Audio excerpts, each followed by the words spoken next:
dari Manado. Ini kawan saya yang paling baik ini. Nah ini Pak Pendeta, coba Pak Pendeta penginjilan sama beliau ini mengatakan bahwa Yesus itu adalah Bapa itu sendiri yang datang ke dunia. Coba silakan berikan pencerahan kepada dia. Dia dari entah Katolik atau dari mana, silakan. Saya nyimak dulu, silakan. Ini saya memberikan komal saya ini spesialis buat Pak Pendeta menginjili hamba yang mau yang tersesat dalam pemahamannya. Silakan Pak Pendeta. Saya nyimak. Yesus itu Tuhan itu sendiri. Iya. Iya Pak, siapa ini Pak Jer? Pak Jer ini pendeta ya, ini pendeta, beliau pendeta ya. Iya. Silakan Pak Jer. Ya, salam hormat Pak Pendeta. Ya, shalom. Ya, salam. Salam kenal. Terima kasih makasih Pak Hos yang baik hati, tidak sombong. Puji Tuhan, senang perkenalan dengan Bapak Pendeta Yunus. Iya. Puji Tuhan. Gimana Bang? Apa yang dikatakan tadi? Iya. Jadi begini, memang dalam ajaran Kristen, ya ajaran Kristen itu mengajarkan tentang Yesus ya. Siapa Yesus itu? Yesus itu adalah Allah sendiri ya. Makanya dikatakan bahwa kalau engkau melihat aku, engkau telah melihat Allah ya. Dan di ajaran Kristen, Yesus itu sebagai juru selamat dunia. Nah, coba tanya Papi Gembala, hanya Papi Gembala tidak terima dia sebagai juru selamat dunia. Nah, jadi Yesus datang memberikan hidup kekal, ya. Iblis datang membunuh, membinasakan. Yesus datang memberikan hidup kekal. Nah, Yesus datang memberi hidup kekal bagi mereka yang percaya. Nah, bagi mereka yang tidak percaya, tempat mereka spesial, khusus, ya. Bisa baca di Wahyu 20 ayat 15. Lautan api di tempat mereka. Ya, kalau mereka tidak terima, begitu. Kenapa kita harus terima Yesus? Yang pertama, semua orang telah berdosa dan hilang kemuliaan Allah. Ya. Nah, orang berdosa ini tidak ada tempat di sorga. Maka Yesus datang memberi diri sebagai tebusan, menyerahkan diri kepada manusia sebagai hamba, ya, dan menjadi penebusan bagi banyak orang, supaya semua orang yang percaya kepada Yesus tidak binasa tapi memperoleh hidup yang kekal. Nah, bagaimana mereka yang tidak percaya? Markus 16 ayat 16, mereka sudah ada di bawah hukuman. Nah, hukuman ini apa? Bukan hukuman yang dibuat manusia, tapi hukuman Allah bagi manusia.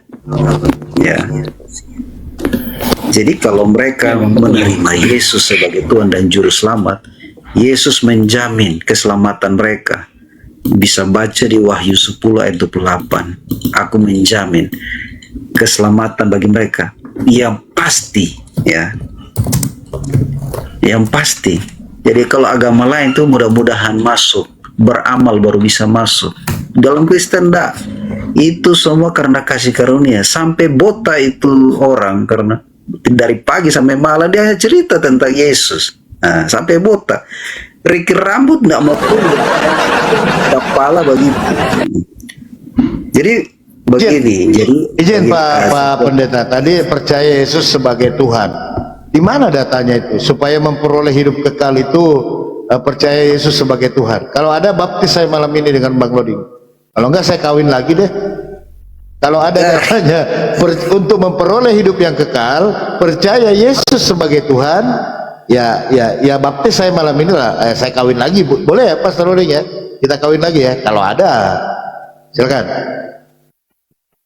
Iya. Bisa baca di dalam Matius 28 ayat 18. Ya. Di situ jelas berkata begini. Yesus pemegang kuasa di bumi dan pemegang kuasa di sorga. Nah, pemegang kuasa di sorga ini bukan manusia, Pak. Ya, presiden pun tidak mampu pegang kuasa di sorga kalau bukan Tuhan. kita bisa bilang dia manusia atau dia Tuhan? Bisa, bisa. Ada enggak manusia pemegang kuasa di sorga? Yang memberi kuasa siapa?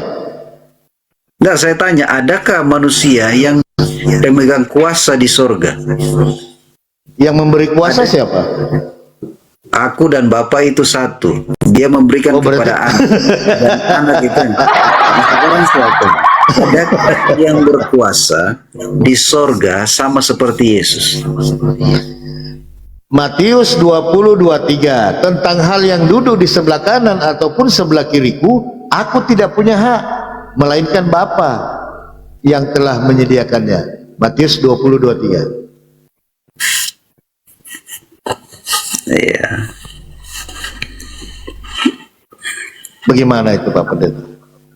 Ya, jadi begini Pak, memang Iya, ayat itu silakan. menunjukkan kerendahan Yesus kepada Bapa, kerendahan hatinya kepada Bapa. Begitu Pak Papi. Coba jelaskan Pak, ketika Yesus sudah diberi kuasa, tetapi dia masih berkata tentang hal yang duduk di sebelah kanan ataupun sebelah kiriku, aku tidak punya hak, melainkan Bapa yang telah menyediakannya. Coba jelaskan itu Pak. Iya, jadi begini Pak, memang di situ Ya. ayat itu menunjukkan bahwa Yesus datang sebagai anak Allah, ya, anak Allah. Ini bicara anak Pak, yang punya Bapa, ya, yang memiliki kerendahan hati, taat kepada Bapa,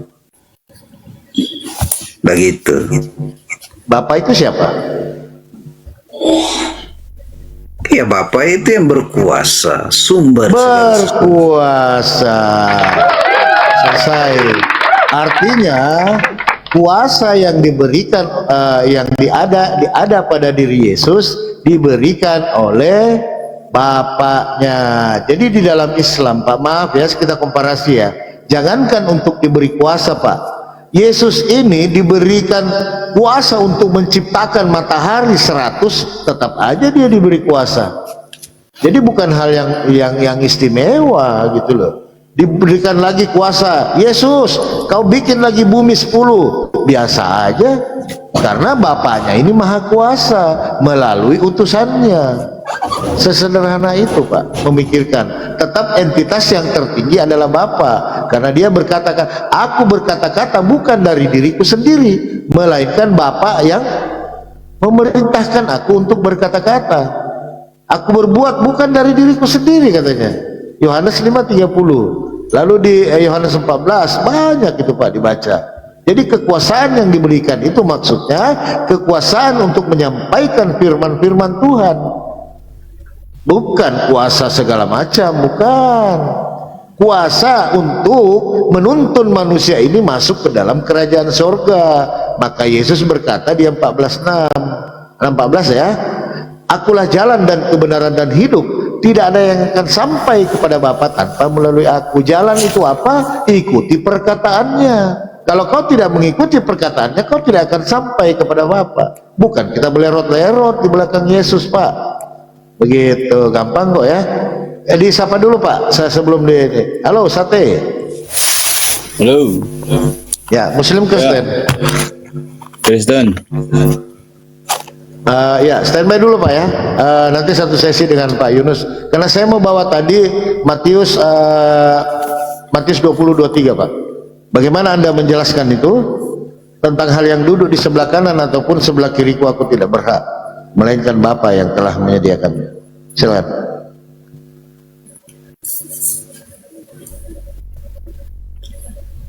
Halo. Ini saya. Oh ya, kalau Pak Sate mau sambung silakan. Enggak, ini loh. Yang Kristen ajaran bingung ini loh.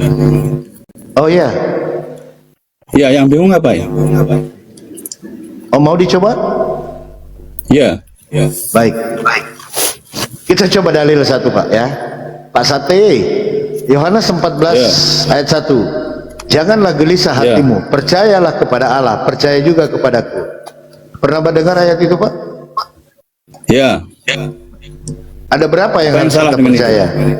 Ada berapa yang kita percaya di situ, Pak? Ada berapa yang kita percaya? Ya, dua. Antara dua ini yang mana yang Tuhan? Kedua-duanya Tuhan. Berarti Tuhan Anda dua, Oh iya. bukan tiga. Sekarang saya tanya sama Anda, apa arti Tuhan? Saya tanya, apa? Ya yang dimaksud ya dengan nggak Tuhan? apa-apa. Abang mau dua nggak apa-apa, Bang. Nggak apa-apa, nggak Ya masalah. silakan jawab apa artinya Tuhan. Kita tidak Apa lagi yang dimaksud belajar dengan Tuhan? apa arti Tuhan. Kita lagi tidak belajar tentang apa arti Tuhan. Tadi Anda sudah Saya mengatakan kan Tuhan bicara Anda dua. Tuhannya Betul. bukan hanya 2, 3. Tuhan saya 3, bukan hanya 2. Tiga. Ya sudah, itu iman Anda, nggak apa-apa. Iya. Nah, Makanya yang salah apa? bagaimana Yang dengan salah? ya, bagaimana dengan Yohanes 17:3? Inilah hidup yang kekal Ya itu, silakan bahwa baca. mereka mengenal Engkau. Silakan baca. Yang Inilah 17 hidup silakan. Inilah hidup yang kekal itu, bahwa mereka mengenal Engkau satu dalam tiga, satu-satunya Allah yang benar, Tuhan yang benar. Ah, siapa satu Tuhan yang benar ini? Tuhan satu yang benar adalah Allah Bapa. Ah, bingung kan? Bingung. Tidak bisa. Loh, kenapa Sesuai bingung? judul. Bingungnya di mana? Itu kan Tuhan saya juga, Allah Bapa. Yesus juga Tuhan saya. Di mana bingungnya? Anda aja yang bingung. Yohanes 17:3 tadi, satu-satunya Tuhan yang benar siapa? Ya, Bapaknya Yesus. Berarti Jadi Tuhan kalau yang misalkan benar. begini, Sabar. sebentar dulu. Dikatakan di situ satu-satunya Allah yang benar itu adalah Bapaknya Yesus. Ya. Jadi kalau Anda menyembah di luar itu, berarti Anda salah. Maksudnya seperti itu. Yesus sedang memproklamirkan diri bahwa Allah yang benar itu Allah adalah Bapaknya sendiri, Oke. Bapaknya Yesus. Berarti Allah yang benar adalah Bapaknya Yesus. Yes. Yesus Allah bukan? Yesus adalah firman Allah. Bukan Allah. Bukan Allah, firman Allah yang diutus. Ah, ini sudah sepakat ya. Nah ini Allah Anda itu bingung, Tuhan. kan? Sabar. Allah itu Tuhan atau bukan? Allah itu Tuhan. Ah, Tuhan. Tuhan yang menciptakan langit dan bumi. Iya. Satu-satunya Yesus Tuhan. adalah Allah yang diutus. Tuhan yang diutus. Kan satu-satunya Yesus Tuhan itu yaitu yang Bapa. diutus. Satu-satunya Iya. Tuhan kan Bapa. Satu-satunya Tuhan itu Allah Bapa. Itu Allah yang Yesus. benar. Yesus Tuhan bukan? Yesus Tuhan juga. Makanya saya katanya tanya. satu. Sebentar, saya tanya. Saya tanya. Apa yang dimaksud dengan Tuhan? Apa yang dimaksud dengan Ya Tuhan? kan? Udah, Tuhan itu baca Matius 11:25. Baca aja. Jadi tidak berasumsi. Matius Enggak, 11:25. Anda artikan apa itu maksudnya Tuhan? Aku bersyukur kepadamu Bapa Tuhan langit dan bumi. Bapa itu Tuhan langit dan bumi. Yang dimaksud dengan Tuhan apa? Ya tanyalah Yesus. Kenapa saya? Nah, Anda sendiri aja nggak tahu kok bilang kok bingung gimana bingung di mana? Nah, bingung kan? Bingung dia. Ya, Anda itu yang bingung. Yang bingung tuh Anda Jadi itu yang- sendiri. Jadi Sekarang saya satu-satunya tanya, Tuhan Tuhan yang itu siapa? benar. Bingung sendiri dia. 21 gimana? Pak Pendeta. Kalau 2 1. Gitu. Emosi. Silakan. Kalau sama dengan Pak Pendeta ini santai. Walaupun 3 nggak apa-apa kok, itu keimanan Anda gitu loh. Tapi jangan kadang 1, kadang 2, kadang 1, kadang 2. Gimana sih? Ya, artinya begini, sama-sama ilahi, ya. Kalau kita cerita tentang Allah, tentu Allah dalam Kristen dan Allah dalam Islam itu berbeda, ya. Karena Allah di dalam kekristenan itu mau yang mengutus anaknya, ya. Nggak tahu kalau di Islam bagaimana Allah mengutus siapa? Muhammad mungkin ya, mengutus Muhammad. Pak H.T. Yunus, sebenarnya Pak, mengenal Tuhan itu, mengenal sesuatu itu dari sifatnya dulu Pak, ya. Sifat ilah itu bagaimana sih? Allah itu bagaimana sih? sifatnya dulu, Pak. Jadi kalau ada sesuatu entitas yang tidak melekat pada diri yang dianggap Tuhan, itu tidak bisa dikatakan Tuhan. Contoh, kalau Yesus ini dikatakan Allah juga atau Tuhan juga, sifat Tuhan itu adalah maha tahu, maha kuasa, maha goib. Nah, sementara sifat ini tidak melekat pada diri Yesus, tetapi semua ada pada diri Bapa. Jadi entitas yang paling tertinggi yang berhak memakai gelar Tuhan yaitu Bapa, karena semua di Bapa ada. Kalau Yesus tidak bisa, Pak, karena sudah gugur sifat keilahiannya, karena dia sudah kelihatan. Gitu kalau belajar, Pak. Lanjut, Pastor Loding. Saya bikin ini dulu, bikin kopi dulu, Pak. Ya. Oke. Jadi begini, sifat Tuhan itu atau identitas Tuhan itu ada dalam diri Yesus. Ya. Makanya Pak Loding ini sampai botak di kepala, tumbuh rambut di jenggot, itu karena dia bicara Yesus terus setiap hari. Begitu. Jadi Yesus ini berkuasa di bumi dan di sorga. Ya, Siapa yang itu Tuhan. memberikan dia kuasa? Karena dia tidak terima kalau Yesus itu berkuasa di bumi. Bukan Terus saya yang kedua. terima, tapi maksudnya siapa yang memberikan dia kuasa? Ya, nanti gitu. Yang kedua, dia berkuasa untuk mengampuni. Ya. Yang ketiga, segala sesuatu yang ada di bumi di sorga diciptakan oleh dia. Itu yang ketiga. Iya, siapa yang memberikan dia kuasa? Nah, itu nanti kita cari tahu sebentar. Kita cari tahu sebentar.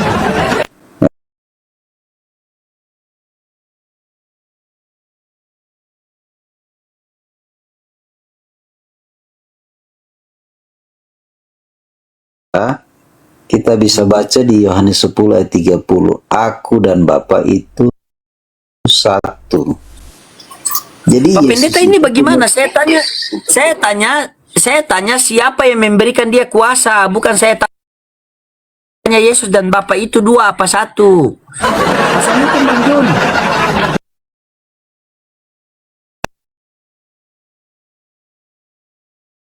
karena itu rambut mulai tumbuh di kumis dan di jenggot. Jadi kita mau bilang begini.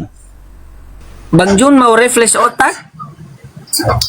Iya, sering aku sama Pak Pendeta ini. Pak Pendeta cocok, berkuasa silakan. terus saja. Silakan. Tapi kekuasaannya tidak nampak. Bagaimana nih Bapak Pendeta? Sebentar aku beri baju. Saya beli Paramex dulu ya. Aduh. Yang kita tanya Nah, di situ, gini. siapa yang memberikan dia kuasa, Pak Pendeta?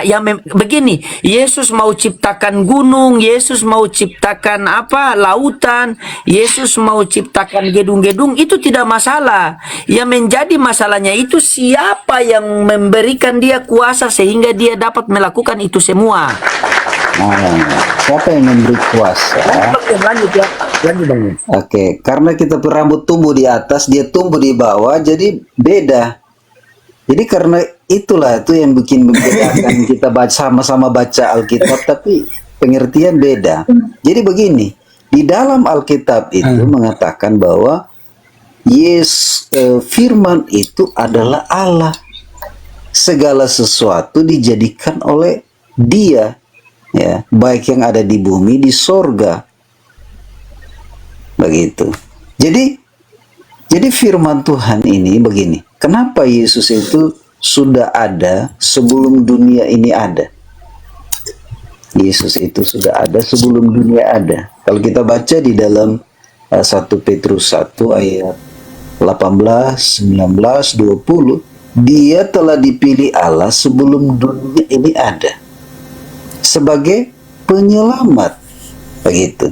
Nah, kalau kita baca lagi lebih menarik lagi di dalam Wahyu 1 ayat 6, 7 dan 8. Di situ dikatakan bahwa Dialah yang awal, Dia yang akhir. Dia akan datang di awan-awan, semua mata akan melihat Dia dan meratap. Seluruh bumi akan meratap Dia. meratap, termasuk Bang Jun. Nanti Bang Jun akan lihat dia di awan-awan. Tapi karena dia pindah keyakinan, nanti dia hanya cuma lihat saja. Tapi karena dia pindah keyakinan, nanti dia hanya cuma lihat saja. Gimana nih jemaatnya Pak Pendeta ini naik bikin kacau. Aduh, mana nih Pak Pendeta? Ya. Jadi sopan kali pendetanya di atas. Lanjut Pak Jadi Pendeta. begini, Alkitab dengan tegas bilang begini dalam Efesus 2 ayat Filipi 2 ayat 10 kalau tidak salah. Semua lidah akan mengaku Yesus adalah Tuhan. Dia berkuasa di bumi, di sorga, dan di bawah bumi. Nah itu, dia berkuasa. Artinya bahwa yang punya lidah di malam ini, ini kita ada 3-4 orang mempunyai lidah, ya. Bahkan penontonnya 7 juta orang yang punya lidah. Alkitab sudah tegaskan bahwa semua lutut bertelut, semua lidah akan mengaku Yesus adalah Tuhan. Gitu. Jadi Pak Pendeta, saya mau tanya, sejak kapan Yesus berkuasa Pak Pendeta? aduh, pertanyaan yang menarik. Yang menarik, saudara-saudara. Menarik sekali. Teman-teman dibantu tap layar dulu. Yang belum follow silakan follow semua akun di atas ya, dan jangan lupa love orange. Gas. Ya, walaupun kepala saya dengan kepala Pak Loding ini sama, tapi isi dalamnya berbeda, ya. Anjay. Yang Kita buktikan ya Pak Pendeta ya. yang Nanti pertama, jangan sampai terbalik-balik. yang pertama, lanjut. Yesus itu sudah Tuhan, ya. Sebelum dunia ada, dia sudah Tuhan, ya. Dalam Lukas 1 ayat 35, Kak Jun, ya, dikitakan bahwa dialah Panggil anak kakak Allah. aku. Ya, saya panggil kakak lah. Iya. Ya. Dia Anjay. anak Allah. Ya. Dengar ya murid, sebentar Pak Pendeta, dengar ya muridku di bawah.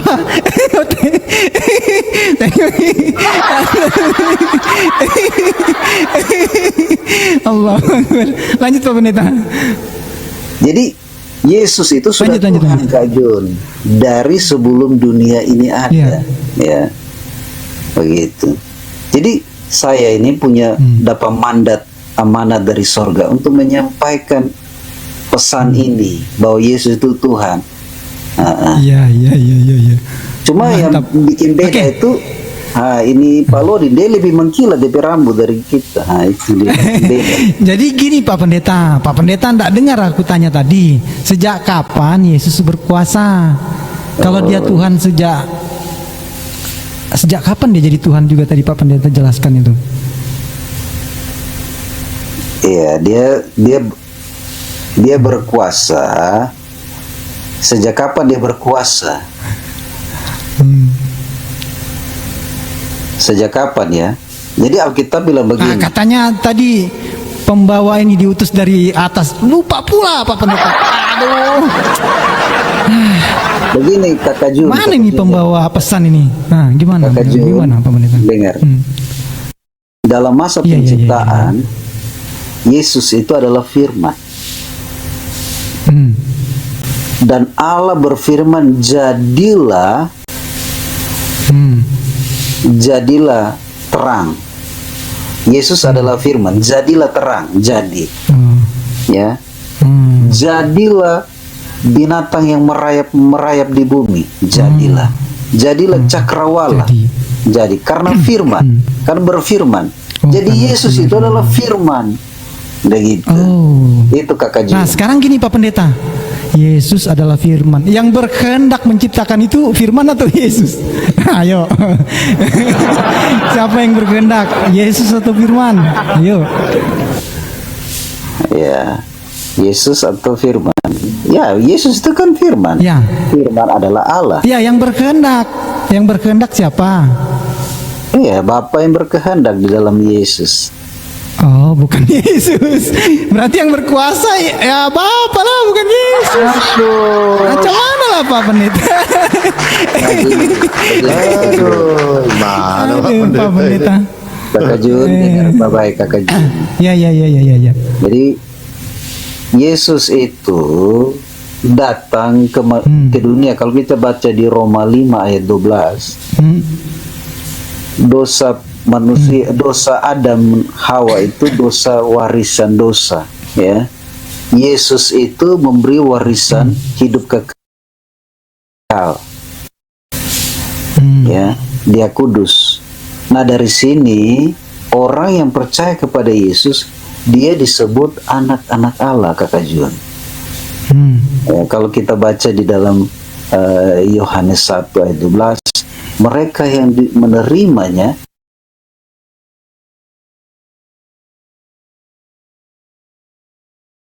menerima Yesus. Nah, kalau Kakak Jun Terima Pak Pendeta, terima. Pak Pendeta terima enggak? Cuman beda kita Pak Pendeta. Saya terima Yesus sebagai utusan. Nah, Pak Pendeta terima sebagai apa? Ayo. ya utusan Tuhan. Sebagai apa? Saya sesuai dengan Yohanes 17:3.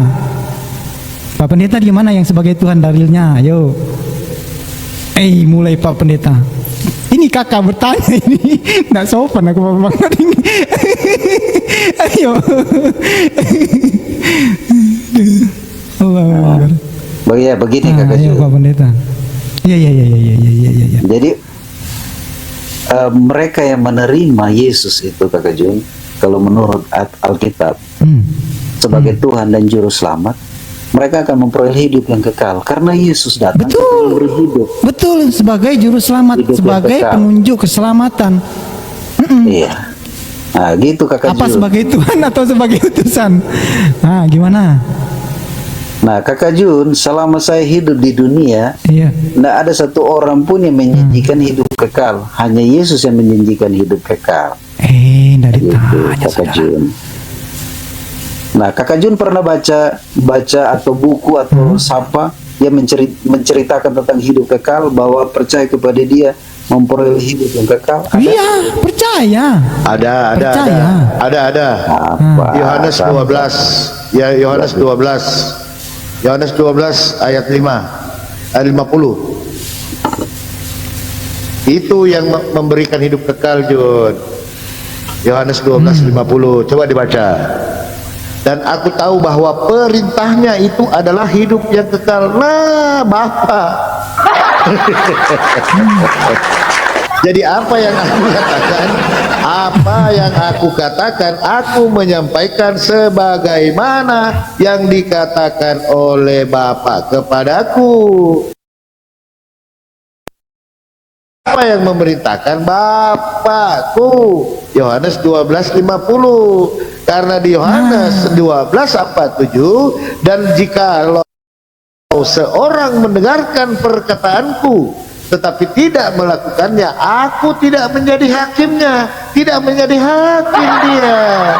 Sebab aku datang bukan untuk menghakimi dunia, melainkan menyelamatkannya. Jadi Yesus itu bukan untuk menghakimi. Saudara-saudara, Yohanes 12:47. Barang siapa yang menolak aku dan tidak menerima perkataanku, ia sudah ada hakimnya. Firman pula yang menjadi hakim di sini. Mana ini? Yaitu firman yang aku katakan. Jadi yang menghakimi itu Pak, perbuatan kita. Kita yang menentukan mau kemana kita. Yang memutuskan adalah Bapa. Di mana itu di Yohanes 12:50. Begitu Pak. Dan aku tahu bahwa ya silakan Pak Sarudin. Silakan. Tidak, mending gereja Pak Pendeta itu kasih sama saya Pak Gembala sama Jun kontrak biar kita penginjilan.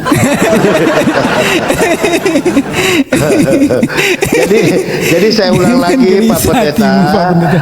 tolong jangan disesatkanlah jemaat. Jadi yang memberikan hidup kekal itu adalah Bapa. Yohanes 12:50.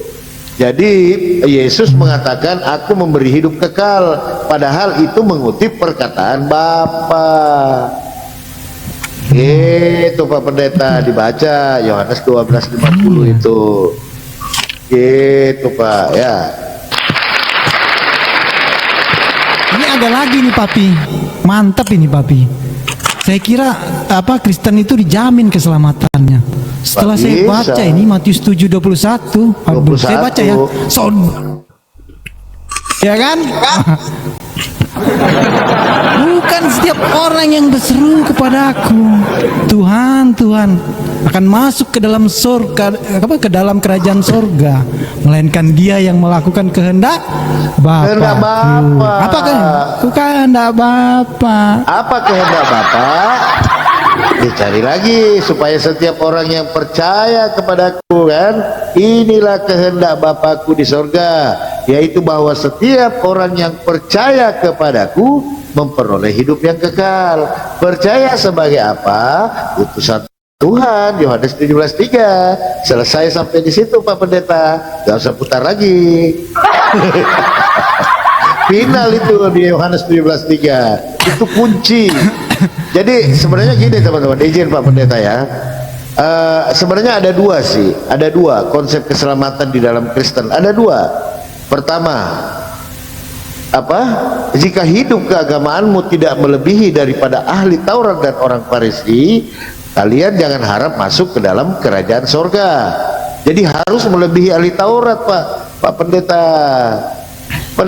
Orang Taurat tidak pemakan bebok, orang Taurat orang bersunat, itu kunci kerajaan sorga dengan Yohanes 17:3. Gak ada lagi yang lain Pak, coba aja cari, ayo, gak ada lagi, cuman dua di dalam Bible itu, gitu Pak. Selebihnya itu bunga-bunga lah cerita. Poinnya di dua dalil tadi itu.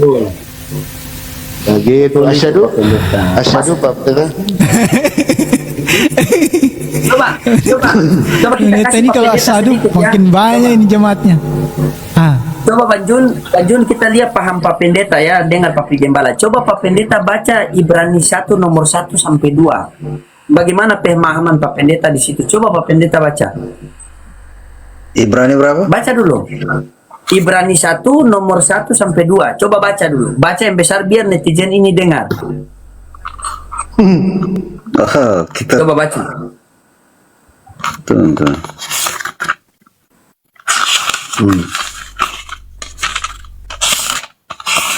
Buka kitab saja seperti lagi hitung uang. Sabar, memang ini ada pembatas kok ini. Suara duit 100 ribuan ya Pak Pendeta, banyak duit Ya. Pak Pendeta ini. Sabar ya, orang sabar disayang Allah. Dia orang pendeta punya pemahaman di ayat ini ya. Kalau seandainya Pak Pendeta kasih pencerahan bagaimana ini coba. Ya, makasih. Ibrani 1 ayat 1 dan 2.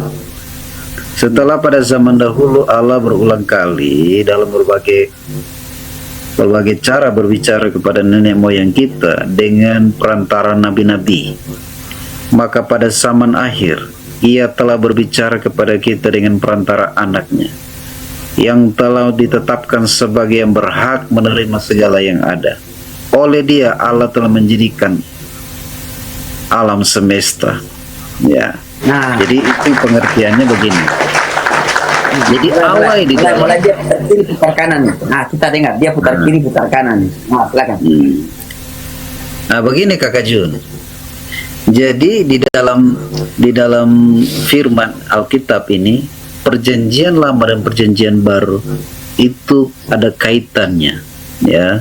Tidak berbeda di situ, menceritakan tentang satu Allah. Ya. Dan di situ diceritakan bahwa pada zaman dahulu Allah itu berbicara kepada para nabi, ya, di zaman akhir, karena Yesus datang di zaman akhir, lewat dialah kita bisa mengenal Allah. Bisa mengenal Allah lewat anaknya Yesus Lewat Kristus. siapa? Lewat siapa? Lewat anaknya Yesus Kristus. Lewat Yesus kita bisa mengenal Allah. Iya, Oke, Allah Bapa ini menurut Yesus Tuhan atau bukan? Tuhan. Nah, saya Yesus lanjut Tuhan dulu, atau Kak. bukan? Saya lanjut dulu. Oh, lanjut. Jadi begini, Dia lanjut dulu, dia mau cari Iya. sela-sela yang bisa dia masuk begitu kan? iya. Jadi begini Kakak Jun. Kakak Jun dengar kayak Kakak Jun. Jadi firman Tuhan ini dia datang sebagai manusia, yaitu Yesus Kristus. Kalau kita kenal dia itu sebagai roh. Allah itu roh. Yohanes 4:24. Kenapa dia bisa datang sebagai manusia? Karena dinubuatan oleh para nabi bahwa dia akan datang. Begitu. Jadi Yesus datang itu karena rencana Allah bagi manusia. Karena Alkitab bilang semua manusia itu berdosa dan hilang kemuliaan Allah. Makanya begini Kakak Jun, ini yang paling dasar, paling penting. Karena keselamatan itu penting sekali bagi manusia. Yaitu Kayaknya keselamatan sasaran pendeta ini Bang Jun loh. Dia mau kasih murtad Bang Jun sasaran. Tadi cuma Bang Jun. Bukan. Murtad itu pilihan, ya, pilihan. Jadi begini Kakak Jun, keselamatan itu penting buat kita. Karena apa? Karena keselamatan itu hanya bisa dikerjakan oleh Tuhan bagi manusia. Nah, keselamatan di bawah kolong langit menurut Kisah Para Rasul 4:12 hanya ada di dalam Yesus. Di bawah kolong langit ini. Nah, kita kan tinggal di bawah kolong langit, hanya ada dalam Yesus. Nah, gitu. Ricky itu kepala garo-garo karena dia nggak mengerti ini, karena itu penting. Pak Pendeta ini bagaimana? Padahal itu mudah loh. Itu padahal pemahamannya simpel. Bahwa kita mengenal Allah Bapa melalui pelantarannya yaitu anak Yesus. Karena Allah Bapa dari dahulu sampai sekarang itu sama caranya. Dulu dia berbicara kepada manusia melalui pelantara para nabi. Sekarang akhir zaman ini dia berbicara kepada manusia dengan pelantara anaknya. Berarti anaknya ini sebagai pelantara antara manusia dengan Maha Pencipta. Paham? Asyhadu.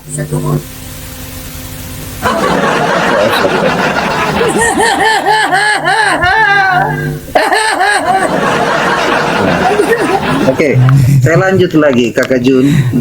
Ya, dengan Papi.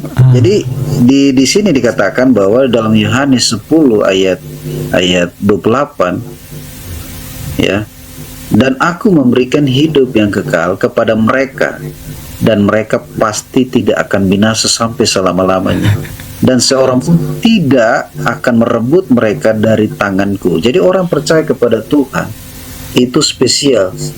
Dikatakan bahwa kita ada dalam tangan Tuhan, dalam perlindungan Tuhan. Ini bukan perlindungan seorang yang manusia, tetapi perlindungan Tuhan, ya.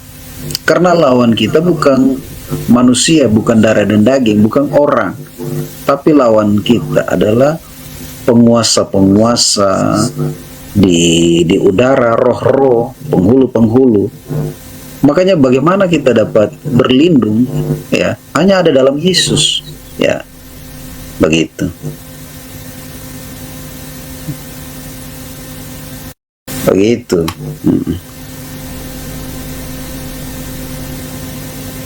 Anda ini dari tadi kok Bang Jun saja saya sama Papi Gembala tidak. Anda marah kah sama saya sama Papi Gembala? Ada tadi Papi di Papi tadi disapa Bang Loding. Silakan Bang Jun tanggapi itu bagaimana Bang? Udah saya kunci tadi di Yohanes 12. Udah saya kunci Yohanes 12:50. Gak bisa kemana-mana. Kita keroyok dia malam ini. Kita keroyok dia malam ini. Biar dia tobat di turun.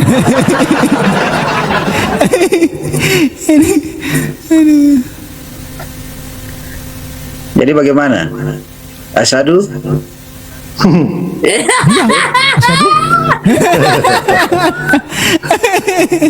Pokoknya udah dikunci lah. Pokoknya dia mau kemana, kunci aja di Yohanes 12:50 itu, Jun. Gak bisa kemana-mana. Yang memberikan hidup kekal itu Bapa. Gak ada lagi. Kuncinya di situ kok.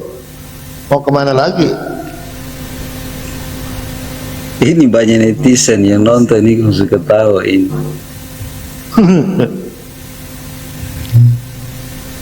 Oke. Ini rahasia ya Pak Pendeta ya. Kata-kata sama Pak Pendeta. Ini rahasia ya Pak Pendeta, jangan dibilangin kok sama jemaat loh. Ternyata yang memberikan hidup kekal itu Bapak.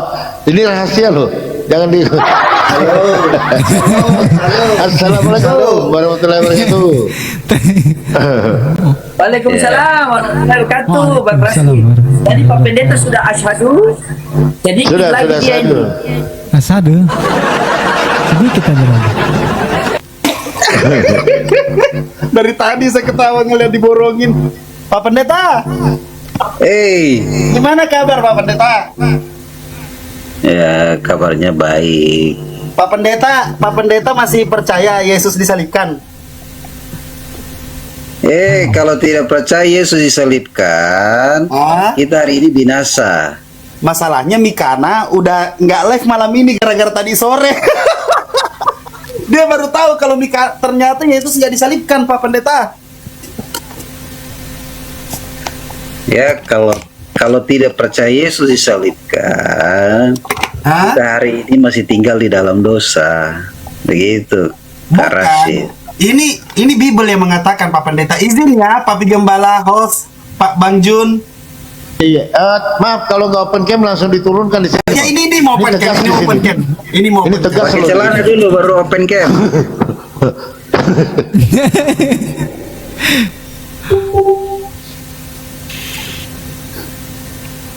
Nah, Nah, sudah buka baju. Buka baju. cek, asik. Nah, Asik. ya gimana Pak Pendeta? Jadi Mikana malam ini udah nggak live karena tadi sore ternyata dia baru tahu bahwa nubuatan itu memang harus digenapi. Semua yang tertulis itu harus digenapi. Nah sekarang ketika Yesus menggenapi semua nubuatan itu, kita lihat tulisan merah dengan tulisan hitam. Kebanyakan tulisan hitam yang merujuk kematian Yesus, sedangkan yang merah itu tidak ada. Itu gimana Pak Pendeta? Jadi begini, merah dan hitam itu sama. Jangan ikut Pak Loding ini. Dia selalu bilang merah itu tulisan yang salah. Jadi begini, dia langsung ketawa DP maksud. Jadi begini, kalau kita mau tahu Yesus itu mati atau tidak, kita bisa dibaca di dalam Matius 20. Oke, Matius 20 itu tulisan merah atau tidak? Nggak usah bahas, makanya saya bilang begini, jangan merah dan hitam kita bahas di situ. Tapi kita lihat pernyataan bahwa Yesus itu bagaimana. Matius 20. Karena begini Pak Pendeta, di mana ketika kita sinkronkan dalam pembelajaran kami mempelajari, ternyata tulisan merah itu merujuk kepada bagaimana entitas dia sebagai utusan. Sinkronisasinya mulai dari Yohanes, di situ ada penyampaian Yohanes, tulisan merah pun juga sinkron dengan setiap apa yang diucapkan oleh tulisan merah itu. Mohon maaf Pak Pendeta, yang selalu dibawakan oleh saudara-saudara muslim, baik yang ini maupun yang itu, kan begitu. Yohanes 17:3, Yohanes 17:8, Yohanes 5 mulai dari 25 sampai 40, itu semua terbukti bahwa sinkronisasinya memang tulisan merah itu patut untuk kita pelajari lebih mendalam, bahwa siapa yang patut kita imani, siapa yang patut kita pelajari apa yang dia sampaikan. Sedangkan kalau yang hitam-hitam ini seakan-akan kayak menabrak. Contoh, ketika dikatakan, bahkan ini tulisan hitam ya, bahkan ini Lukas 2 nomor 11, hari ini telah lahir bagimu juru selamat, yaitu Kristus Tuhan di kota Daud. Tulisan hitam. Tulisan hitam menyusul Kisah Para Rasul 2 nomor 36, jadi seluruh kaum Israel harus tahu dengan pasti bahwa Allah telah membuat Yesus yang kau salibkan itu menjadi Tuhan dan Kristus. Yesus dijadikan Tuhan pada saat disalibkan, perkataan siapa? Perkataan Petrus di depan kaum Israel. Itu tulisan hitam juga. Lalu ada lagi tulisan hitam yang paling unik, idola saya, yaitu Paulus. Ya kan? Nah, Paulus mengatakan apa? Sebab untuk itulah Kristus telah mati dan hidup kembali supaya ia menjadi Tuhan, baik atas orang-orang mati maupun atas orang-orang hidup. Artinya, tulisan hitam ini semua tidak sinkron. Yang barusan saya katakan itu Roma 14 nomor 9. Tapi lihat uniknya. Izin Pak Pendeta. Yohanes 17 ayat 3. Inilah hidup yang kekal, bahwa mengenal engkau satu-satunya Allah yang benar, dan mengenal Yesus Kristus yang telah engkau utus. 1. Ya kan? Yohanes 17:8. Bahwa segala firman yang telah engkau sampaikan padaku telah kusampaikan kepada mereka, dan mereka tahu betul bahwa aku datang daripadamu, dan engkau yang telah mengutus aku. Lalu dia mempertegas dirinya, engkau yang mengutus aku, dan aku tidak dapat berbuat apa-apa dari diriku sendiri. Aku menghakimi sesuai apa yang aku dengar, dan penghakimanku adil. Apabila ada penghakiman yang datang daripadaku, sudah pasti itu penghakiman yang tidak benar, karena penghakiman yang benar datang daripadanya yang telah mengutus aku. Kalian telah mengutus utusan kepada Yohanes, dan aku tahu, Yesus mengatakan apa? Dan aku tahu kesaksian itu benar. Dan aku tahu kesaksian itu benar. Namun aku tidak memerlukan kesaksian manusia. Maka dari itu aku bersaksi tentang diriku sendiri, agar kalian memperoleh hidup yang kekal. Yohanes bagaikan pelita bagi kalian. Mereka memberikanmu cahaya.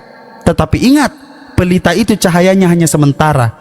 Cahaya yang kekal yaitu siapa? Yaitu Yesus itu sendiri. Maka dari itu aku bersaksi tentang diriku sendiri, agar kalian memperoleh hidup yang kekal. Karena apa? Karena Yesus uniknya, dia sudah menjelaskan bahwa Bapa yang mengutus aku, tidak satupun orang yang pernah melihat wajahnya, dan suaranya pun tidak pernah didengar.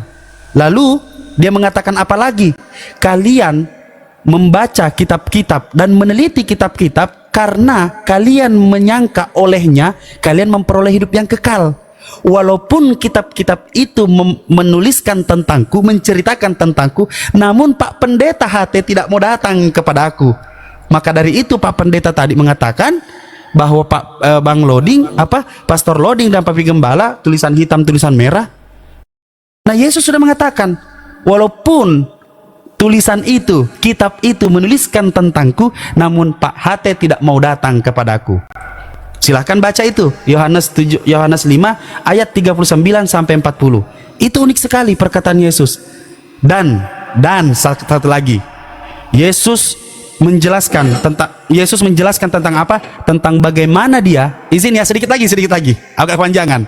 Yesus menjelaskan tentang apa? Tentang bagaimana dia harus menggenapi semua yang tertulis. Harus menggenapi semua yang tertulis, karena dikatakan di Lukas ini saya baca biar kita bisa ini Pak Pendeta juga bisa lihat. Lukas 24 ayat 44. Lukas 24 ayat 44 dikatakan apa? Lagi-lagi indahnya ketika kita merujuk kepada tulisan merah. Yesus mengatakan bahwa inilah perkataanku yang telah kukatakan kepadamu ketika aku bersama-sama dengan kamu, yakni bahwa harus, kata-kata ditekankan, harus digenapi semua yang ada tertulis tentang aku dalam kitab Taurat. Ingat ya, dalam kitab Taurat, Musa, kitab nabi-nabi, dan kitab Mazmur. Oke? Kitab Taurat Musa, kitab nabi-nabi, dan kitab Mazmur. Kita lihat. Sekarang kita buka Mazmur, salah satu contoh. Kita lihat di Mazmur 118 ayat 18 dan ayat 17 dan 18. Kita lihat bersama-sama apa di situ yang harus digenapi oleh Yesus, semua yang tertulis. Mana nih Mazmur? Ada deh. Sebentar. Jangan kalian suruh saya open cam yang di bawah ya. Aku open cam 118 ayat semua. 17. Nah, sabar. Untuk teman-teman di bawah, Bunda Nora ini kalau udah 500 dia otomatis langsung terbuka loh kameranya. Kalau di bawah 500, tapi malam ini 400 nggak apa-apa lah. 400 nggak apa-apa. Dia langsung terbuka kamera loh. Waalaikumsalam. Lanjut. Lanjut Pendeta Rashid. Lanjut. Tepuk tangan buat selamat buat perpuluhan. Nah, tadi di situ Pak Pendeta bisa baca di situ Lukas 24 nomor 44 bahwa semua yang tertulis harus digenapi, dan itu tulisan merah. Jadi ingat ya, semua tulisan merah kita rangkum dan kita uraikan lalu kita gabungkan, itu semua sinkron, saling mendukung. Saling mendukung tulisan merah. Uniknya tulisan hitam itu saling bertabrakan. Contoh bahwa siapa yang mengatakan bahwa Yesus itu terkutuk, yaitu Paulus itu sendiri. Lalu Paulus juga mengatakan bahwa siapa yang diurapi oleh Roh Kudus, dia tidak akan pernah berani mengatakan Yesus terkutuk. Tapi Paulus yang mengatakan, dia juga yang mengutuk Yesus. Maka disinilah hal-hal yang harus kita pahami, tulisan hitam itu sangat membahayakan. Tetapi Yesus mengatakan tadi di tulisan Lukas, tulisan merah itu mengatakan harus digenapi semua yang tertulis. Dan yang tertulis di Mazmur 118 ayat nomor 17 sampai 18 yaitu, aku tidak akan mati tetapi hidup, dan aku akan menceritakan perbuatan-perbuatan Tuhan. Tuhan telah menghajar aku dengan keras, tetapi ia tidak menyerahkan aku kepada maut. Tepuk tangan buat Tuhan. Haleluya Allah Bapa. Enggak. Salah kau. Tepuk tangan buat perpuluhan. Tapi saya bantah Bang Rasid. Kenapa tidak dilanjutkan di 46-nya? Silakan. Apa tuh? Dibaca di 46-nya. Lukas 24. Oh, Lukas. Oh, jangan. Kalau itu yang dihilangkan. Itu yang tidak akan pernah ada, karena itu tulisan merah yang dipaksakan lagi. Iya. Enggak, ini ucilin potong-potong ayat. Papi Gembala. Ya. Papi Gembala tidak boleh begitu sama Bapak Yunus toh. Dia punya perpuluhan lebih banyak daripada omongan kalian. Bunda, ini ucilim selalu potong-potong ayat ucilim. Kenapa tidak dibaca di apa namanya? Dengarkan dulu kalau saya ngomong toh. Ini Bapak Yunus tidak boleh kasih banyak-banyak itu data. Karena bagi Bapak Yunus itu yang paling terutama, dan yang utama itu adalah perpuluhan. Perpuluhan bisa mengalahkan congor-congor kalian. Kalian keluarkan pun data-data, pasti yang paling utama perpuluhan, karena perpuluhan itu bisa menebus dosa-dosa. Betul Pak Yunus? Hai. Bang Rasid, ada satu dalil lagi nih keren Bang Rasid. Di Yohanes 3:14 Bang. Dan sama seperti Musa katanya kan. Ya, meninggikan ular di padang gurun. Demikian juga anak manusia harus ditinggikan. Anak manusia ini merujuk kepada Yesus kan? Ular. Ini anak manusia juga ditinggikan. Papi nggak boleh kamu yang jawab toh. Coba pelan-pelan baca ayat itu. Sama seperti Musa, apa tadi? Meninggikan ular di padang gurun. Meninggikan ular. Demikian di juga padang anak. gurun. Demikian juga anak. Harus ditinggikan. Yang mau ditinggikan sama-sama ular. Ya, coba Pak Pendeta. Nggak boleh kayak begitu dong. Ya, gimana Pak Pendeta? Coba. Oke, jadi begini. Tadi saya ada ikuti betul ke Rasid dah sampaikan. Ternyata tuh ayat-ayat itu ya apa yang disampaikan berbeda dengan yang saya baca. Ya. Berbeda. Memang tidak ada kata-kata tadi, ya. Jadi itu salah. Apalagi Lukas 4 ayat 46. Sedangkan Lukas 4 sampai hanya 44, tidak ada 46. Lukas 24. 24 Pak Pendeta. Bapak Pendeta sudah bingung tahu gara-gara perpuluhan. Takut dia hilang perpuluhan. Makanya saya bukan Bapak Pendeta. Nora. Begini. Nah, aku aja di bawah iman gitu loh. Saya itu berbeda dengan mungkin pembetulan lain. Saya merasa cuma salah Tuhan, bisa salah ayat juga ya. Ini yang saya baca di sini, saya ikuti. Iya, 24 ayat 44. Silakan. Ya, nah ia berkata kepada mereka, inilah berkataku yang dulu katakan kepadamu ketika aku masih bersama-sama dengan kamu, yakni bahwa harus digenapi semua yang tertulis tentang aku dalam kitab Taurat Musa dan kitab Nabi-Nabi dan kitab Mazmur. Betul. Ya, harus. Ya. Ya, apa Jadi- yang tertulis di kitab Mazmur 118? Mazmur 118. Iya, 118 nomor 17 dan 18. 17. Saya Mazmur ini Aku 118. tidak akan mati tetapi hidup, Yap, dan aku akan menceritakan perbuatan-perbuatan Tuhan. betul. Jadi begini Karasit. Sebentar, lanjut dulu 18. Dengar dulu. Iya. Dengar dulu. Siap. Jadi Yesus ini, Karasit perlu dengar ya. Yesus ini datang sebagai anak manusia, dia juga anak Allah. Ya. Makanya dikatakan dalam Efesus 2:9, dalam jasmania Yesus seluruh kepenuhan Allah ada di dalam dia. Efesus siapa yang menuliskan? Yesus itu jadi diceritakan. Nah, Yesus ini mati di kayu salib itu, Karasit. Dia sendiri menyerahkan dirinya untuk penebusan manusia. Mika, Yang Mika pertama. lagi. Norah, kaget gua. Enggak, tunggu dulu Pak Pendeta. Pak Pendeta dengarkan. Menjadi- Saya kalau melakukan kesalahan, saya datang ke polisi. Pak polisi, tangkap aku dong. Aku sudah melakukan kesalahan. Itu namanya penyerahan diri. Lah dia pergi ke Taman Getsemani aja dia menyuruh 3 muridnya berjaga-jaga. Apa pula Pak Pendeta ini nggak tahu menyerahkan diri dengan yang ditangkap?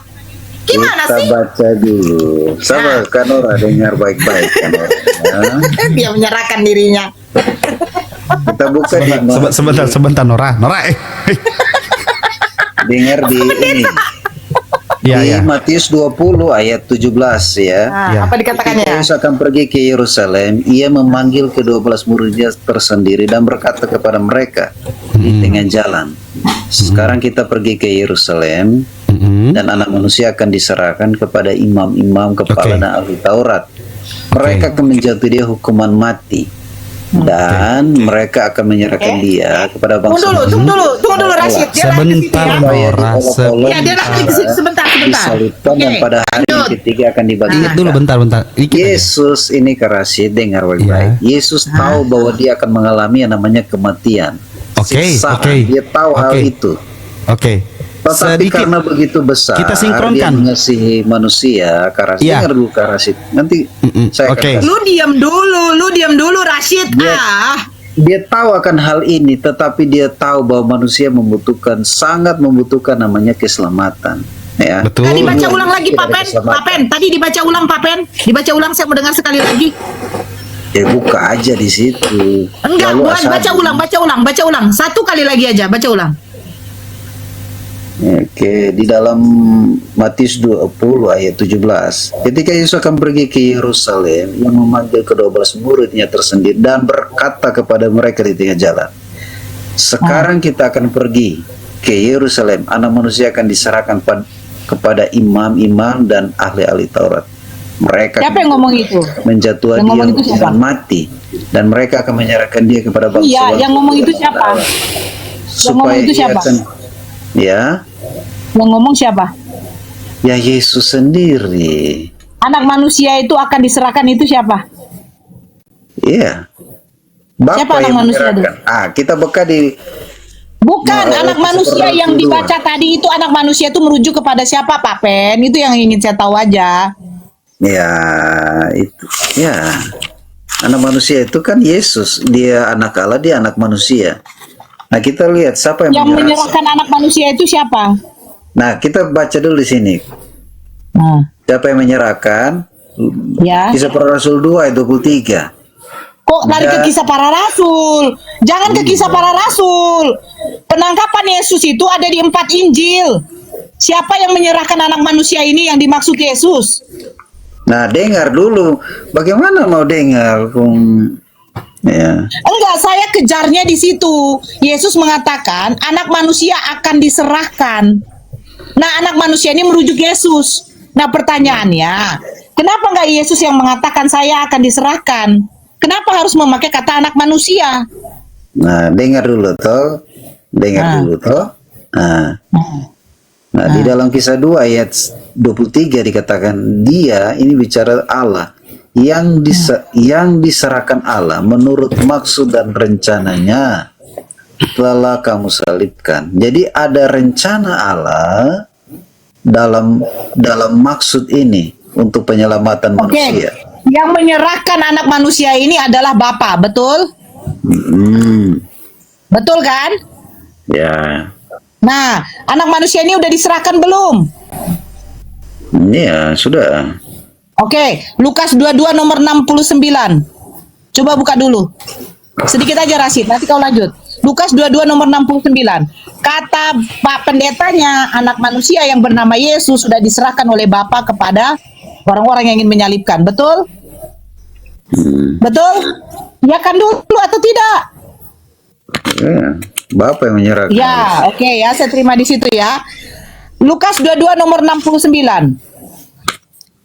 Lukas 2. Kalian yang di bawah tenang aja dulu, kenapa? Kalian nanti masuk ke rumahku bilang, lawan Mikana, lucu. Sabar dulu, nanti si Rasid yang lanjut lagi. Saya hanya kejar ke anak manusia. Lukas 2 ayat 22. Lukas 22 nomor 69. Saya sudah bilang, telinganya ini agak lain Pak Pendeta kita ini. Kan sama 22 aja kita tahu hanya. Lukas 22 nomor 69 kata Pak Pendeta Yunus, anak manusia akan diserahkan. Yesus yang mengatakan anak manusia.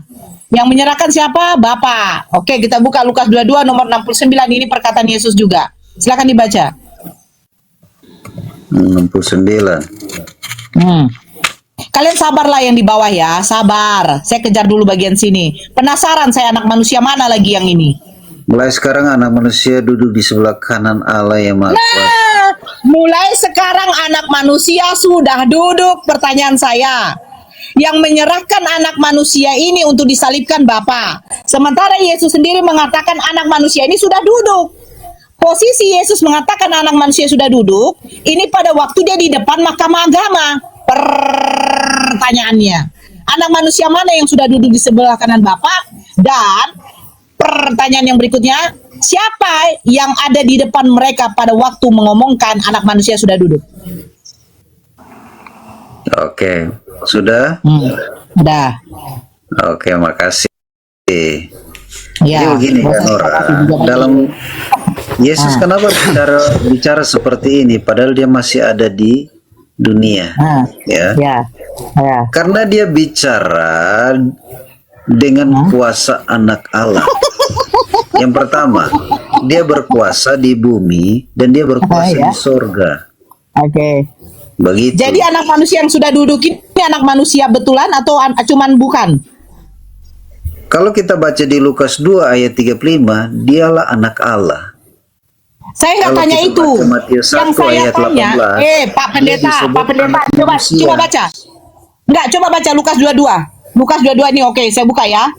Dia katanya Pak Pendeta bilang Yesus itu anak Elohim. Nah, kita baca ini ya. Makanya saya bilang, jangan dulu melakukan pembotolan Pak Pendeta, saya nggak suka. Lukas 22 sebelum 69. Oke, kita baca ini ya. Apa kata mereka kepada Yesus? Nih. Mereka bertanya, "Jikalau engkau adalah Mesias, katakanlah kepada kami." Jawab Yesus, "Sekalipun aku mengatakannya kepada kamu, namun kamu tidak akan percaya. Dan sekalipun aku bertanya sesuatu kepada kamu, namun kamu tidak akan menjawab. Mulai sekarang, anak manusia sudah duduk di sebelah kanan Elohim yang Maha Kuasa." Nah, ini anak manusia mana? Karena anak manusia ya manusia, bukan roh. Kata mereka semua, kalau begitu engkau kalau begitu, coba baca yang 70. Kata mereka semua, kalau begitu engkau ini anak Elohim. Apa jawab Yesus? Coba jawab dulu. Apa jawab Yesus di situ, Pak Pendeta? Yang 70-nya, ayat 70-nya, apa jawab Yesus? 70 kata mereka semua, kalau begitu engkau ini anak Allah. Jawab Yesus apa? Kamu sendiri mengatakan bahwa aku anak Allah. Mengatakan dia anak Allah, bukan pengakuan Yesus. Sejak kapan Yesus mengatakan aku adalah anak Allah? Di mana? Tunjukkan dalilnya. Makanya Yesus mengatakan, mulai dari sekarang anak manusia itu itu sudah duduk. Artinya apa? Sebelum dia di hadapan Pontius Pilatus, pada waktu dia di Taman Getsemani, murid-muridnya pada ketiduran. Nah, sementara Yudas saja bertanya. Yesus bertanya, siapa yang engkau cari itu? Yudas tidak menjawab. Sampai Yesus bertanya kedua kali, siapa yang engkau cari itu? Masa Yudas tidak kenal Yesus? Coba berpikir Pak Pendeta, kenapa harus sampai itu di dalam Yohanes? Kenapa harus sampai 2 kali Yesus bertanya kepada Yudas dengan tentara Romawi? Siapa yang kalian cari? Aturannya Yudas langsung ngomong, inilah Yesus. Terus siapa yang di hadapan mahkamah ini? Sampai Yesus mengatakan, mulai sekarang anak manusia sudah duduk. Terus kenapa Yesus waktu mereka bertanya, apakah engkau anak Allah itu? Apa jawab Yesus? Kamu sendiri yang mengatakannya. Yesus tidak ada ngaku. Aturannya dia ngaku. Ya, saya anak Allah itu. Lanjut. Rashid, saya sudah selesai bagian itu. Anak manusia. Lanjut, aku mau tidur lagi. Silakan ditanggapi Pak Pendeta. Artinya udah Iya. sinkron kan? Makasih ya. Begini, tadi kan saya sudah jelaskan, Yesus sedang bicara sebagai anak manusia, dia juga berkata-kata juga sebagai anak Allah. Ada ayatnya, ya. Nah, apa yang Yesus lakukan itu tidak semua manusia bisa lakukan. Makanya seorang ahli Taurat itu, orang Farisi namanya Nikodemus datang kepada Yesus di tengah malam. Dia bertanya dalam Yohanes 3 ayat 2. Ia datang pada waktu malam pada Yesus dan berkata, Rabi, Guru, kami tahu bahwa engkau datang sebagai guru yang diutus Allah. Sebab tidak ada seorang pun dapat mengadakan tanda-tanda yang engkau adakan itu jika Allah tidak menyertainya. Apa dimaksud ini? Begini Kak Rashid. Siapa yang mengatakan itu? Apa yang dilakukan oleh manusia? Seorang ahli Taurat ini mengakui bahwa tidak ada manusia yang bisa melakukan hal-hal mujizat seperti itu.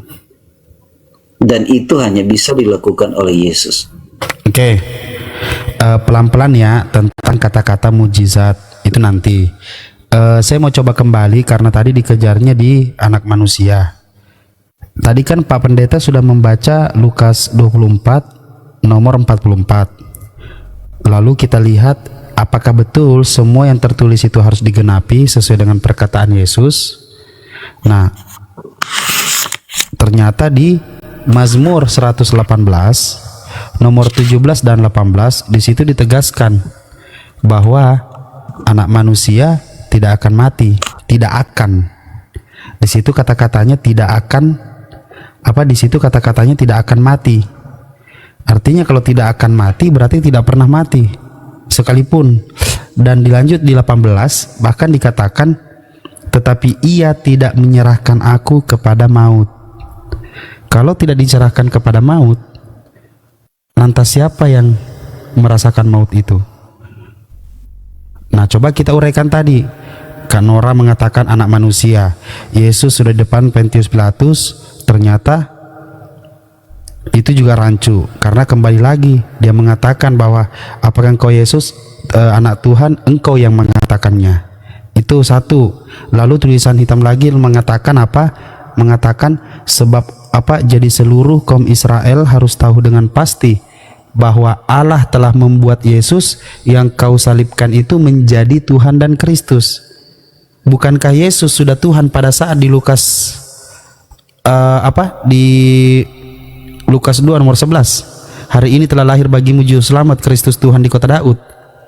Tapi Kisah Para Rasul 2 nomor 36, jadi seluruh kaum Israel harus tahu dengan pasti bahwa Allah telah membuat Yesus yang kau salibkan itu menjadi Tuhan dan Kristus.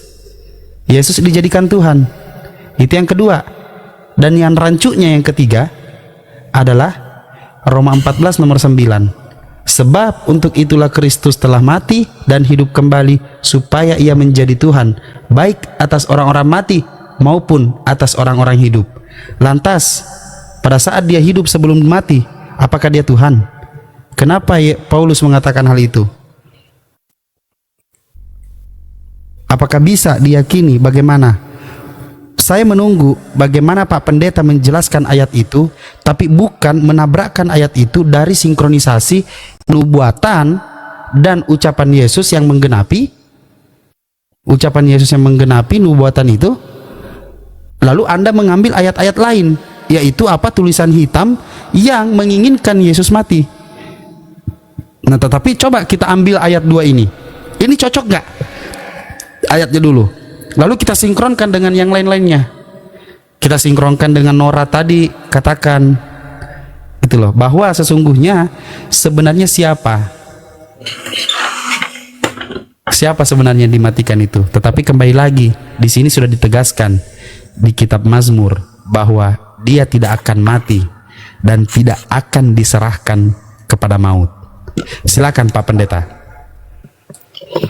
Ya, makasih ya. Begini Kakak Jun, karena terlihat Kakak Jun mau tidur ini. Jadi sebelum Kakak Jun tidur, kita diskusi dulu. Jadi begini, di dalam Yohanes 1 ayat 29 dikatakan begini.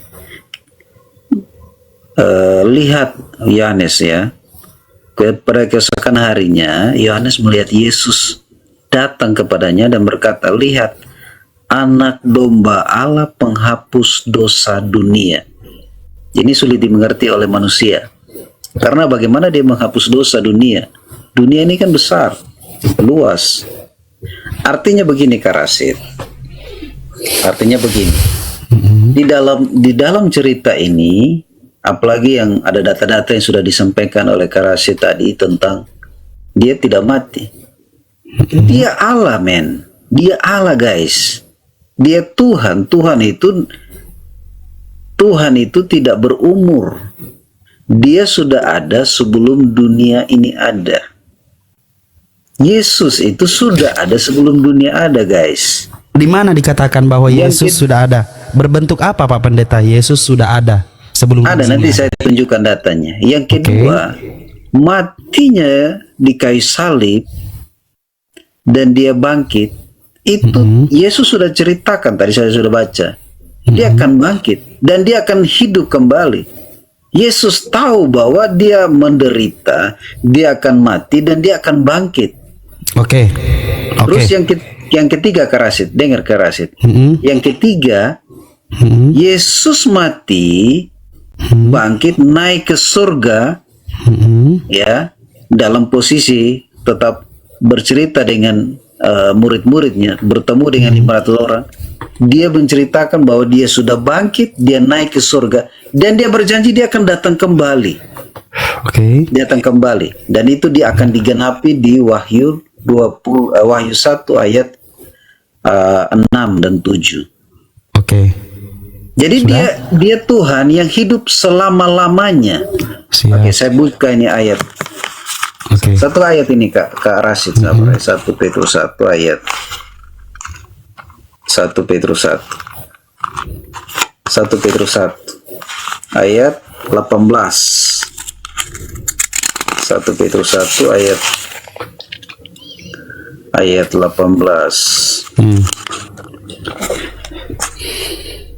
Ayat 18 dikatakan begini. 1 Petrus 1 ayat 1 Petrus 1 ayat 18. Ya. Sebab kamu tahu bahwa kamu telah ditebus dari cara hidupmu yang sia-sia, kamu mewarisi dari nenek moyangmu, itu bukan dengan barang yang fana, bukan pula dengan emas dan perak, melainkan dengan darah yang mahal, yaitu darah Yesus Kristus, yang sama seperti darah domba yang tak bernoda tak bercacat. Ia telah dipilih, Yesus telah dipilih sebelum dunia dijadikan. Ingat, dunia dijadikan, tetapi karena kamu ia baru menyatakan dirinya pada zaman akhir. Ia telah dipilih sebelum dunia dijadikan. Iya. Dipilih. Iya. Berarti Yesus belum ada wujud, hanya dipilih. Dia sudah ada di dalam kekekalannya. Kekekalannya dalam bentuk Yesus atau dalam bentuk lain? Ya, dalam bentuk Allah. Oke, sebelum kita lanjut hal ini, Ilahnya. satu pertanyaan saya, tapi Pak Pendeta paham kan maksud saya penjelasan tadi? Iya. Tentang Lukas 24 nomor 44, lalu nubuatannya ada di Mazmur 118. Pak Pendeta paham kan maksudnya tadi? Ya. Nah, begitu Pak Pendeta jelaskan dan bacakan, pertanyaan saya cuma satu. Yang mana yang salah? Tidak ada yang salah. Lantas ketika dia mengatakan bahwa aku tidak akan mati, apa artinya aku tidak akan mati? Iya, Aku tidak karena akan mati kealahan itu dan aku tidak mati. akan diserahkan kepada maut. Iya. Karena begini Kak Rasid, tadi Ya. saya sudah sampaikan bahwa di dalam dirinya ada kemanusiaan, di dalam dirinya juga ada kealahan. Betul. Ini kan Pak Pendeta, di sini tidak ada penjelasan bahwa kealahan ini tidak akan pernah mati, betul? Iya. Kealahan tidak akan pernah mati. Yang disebut mati itu apa? Kemanusiaannya, betul? Iya. Tetapi kemanusiaannya berucap bahwa aku tidak akan pernah mati. Iya. Kemanusiaannya mengatakan aku tidak akan pernah mati dan aku tidak diserahkan kepada maut. Nah, kalau Pak Pendeta membacakan semua ayat-ayat tulisan hitam itu yang tadi saya bilang, karena sejatinya kalau Pak Pendeta mau baca bahwa di mana Lukas minta izin kepada Theophilus dengan inisiatifnya sendiri untuk menggabungkan segala tulisan-tulisan tersebut. Apakah ini bisa dikatakan kitab suci? Karena ini adalah berita-berita yang dikumpulkan oleh Lukas dengan inisiatifnya. Inisiatif, bukan perintah, bukan perintah dari Tuhan untuk menjadikan perwakilan bahwa dia adalah rasul, dia adalah nabi. Tidak ada. Nah, lantas ketika Pak Pendeta, ketika saya mempertanyakan ini, lalu Pak Pendeta menjawab dengan ayat lain. Pertanyaannya, yang mana yang salah ketika sudah ditetapkan bahwa aku tidak akan mati? Tidak akan, ini loh bahasanya, tidak akan. Kalau aku sempat mati, nah oke, kami tidak akan bawa itu, dan aku diserahkan sebentar. Karena bagaimanapun, contoh ayatnya, Pak Pendeta kalau masih ingat,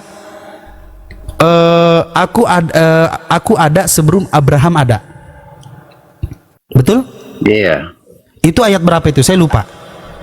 Aku ada sebelum Abraham ada. Saya lupa ayatnya. Tapi Oke, saya dengar. kalau Pak Pendeta bisa baca itu, pertanyaan saya, ketika Yesus sedang mengatakan hal itu, apakah dia sedang meninggikan dirinya? Apakah dia sedang apakah sedang membanggakan dirinya?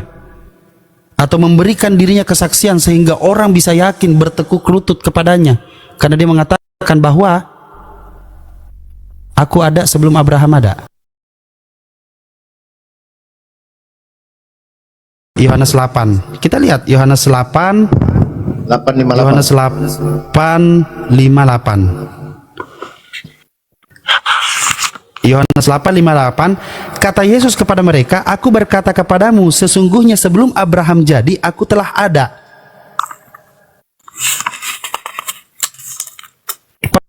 Pertanyaannya, apakah kata-kata ini meninggikan diri, memuliakan diri? Coba jawab Pak Pendeta. Iya. Dia memuliakan dirinya. Yohanes 8 ayat 58. Iya. Pak Pendeta, saya tanya sebentar, apakah ini sedang memuliakan dirinya, meninggikan dirinya atau gimana ketika dia mengatakan ini? Iya. Betul. Apakah dia memuliakan dirinya? Ini Yesus sedang bicara ini Dalam Dia konteks menunjukkan bahwa dia itu Tuhan. betul. Apakah dia sedang memuliakan dirinya?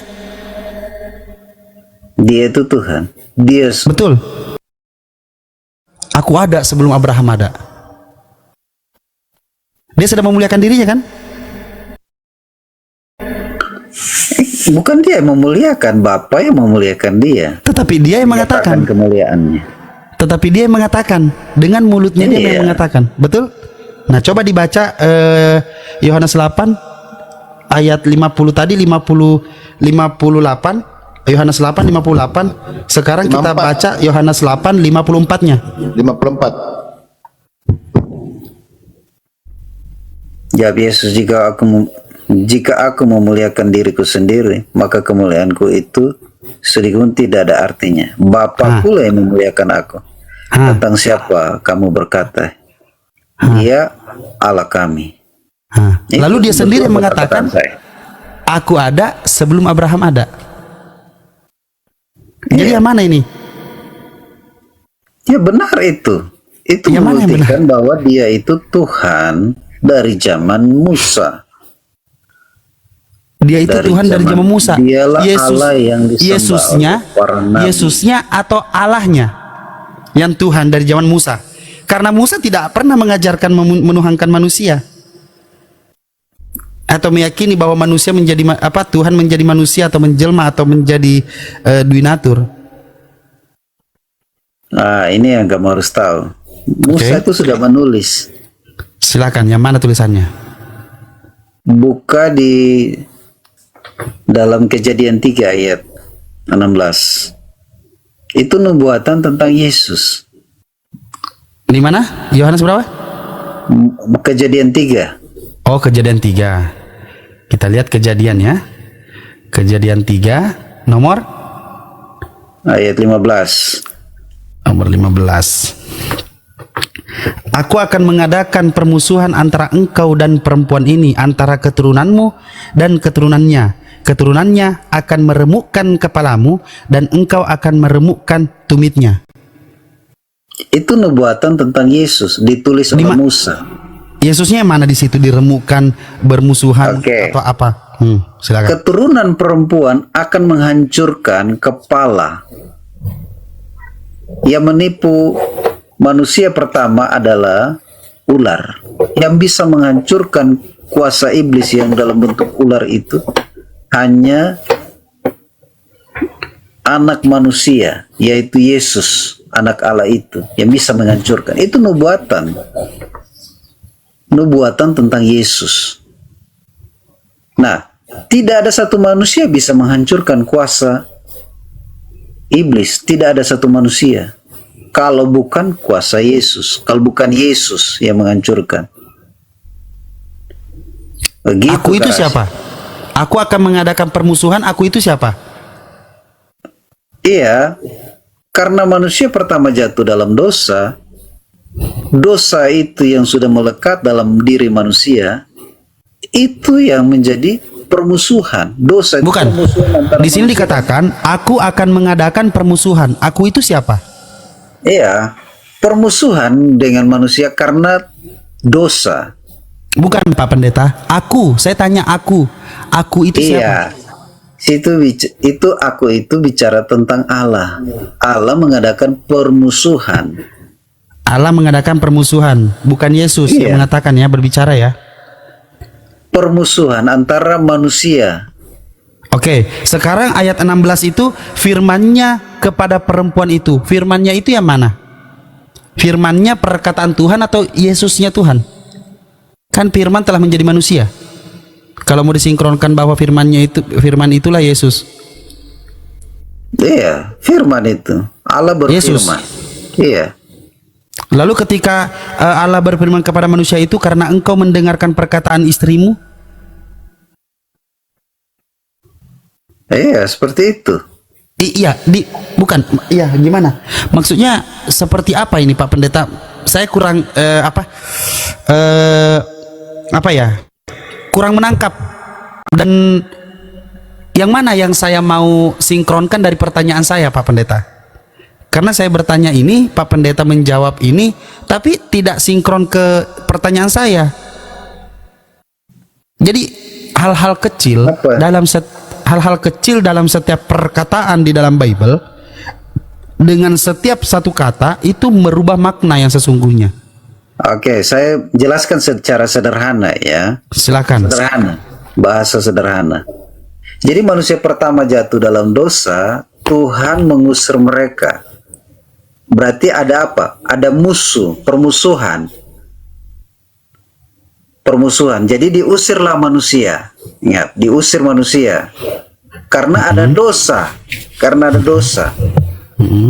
Nah, di situ Tuhan di situ ada janji Tuhan bahwa keturunan perempuan ini, ya, keturunan perempuan akan menghancurkan kepala si ular tua itu yang menipu mereka dari keturunan dari perempuan. Berarti Musa yang menulis itu kitab Musa, karena kitab Musa ada 5 kitab Taurat. Jadi Musa saja sudah menulis nubuatan tentang keturunan perempuan ini yang dapat menghancurkan kepala ular, menghancurkan si ular tua. Itu maksud saya. Itu ada nubuatan di situ. Hanya tidak semua orang bisa dibukakan itu. Apakah ini sinkronisasinya kepada nubuatan penyaliban Yesus? Iya. Jadi nubuatan penyaliban ini ada lagi bagi situ. Oke. Jadi di situ begini keras itu. Ada nubuatan di situ. Ketika manusia jatuh dalam dosa, di situ ada persembahan.